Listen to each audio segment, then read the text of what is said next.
ఒక వ్యక్తి రోజు ఒక దారింట వెళుతూ ఒక అద్దాల మేడను చూసేవాడట.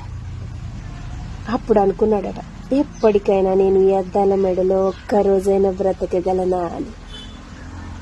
సమయం వచ్చేసింది. ఆ అద్దాల మేడలోకి వెళ్ళాడు. చుట్టూ చూస్తున్నాడు, అందంగా కనిపిస్తుంది. కానీ బయట విపరీతమైన గాలివాన మొదలైంది. ఇక ఇతనిలో భయం కూడా మొదలైంది. ఏ గాలివానకు ఏ కొమ్మ వచ్చి విరిగి అద్దం మీద పడుతుందా, ఏ తుఫానికి ఏ రాయ వచ్చి అద్దాన్ని చీల్చుకుని అద్దపు పెంకులు తనని చీల్చేస్తాయా అని.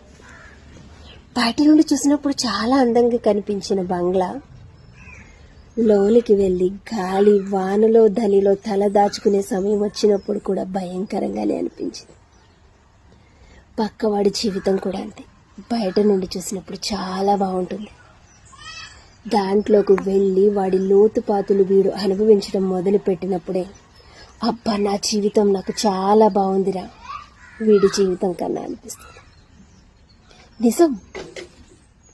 నమ్మడానికి కష్టంగా ఉన్నా సరే ప్రతి మనిషి జీవితంలోనూ తుఫాన్లు ఉండనే ఉంటాయి.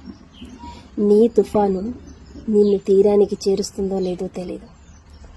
పక్కవాడు మట్టికి భయంకరమైన తుఫాన్లో ఉన్నప్పుడు దాన్ని చూసి సరదాగా గాలికి ఎగురుతున్నాడు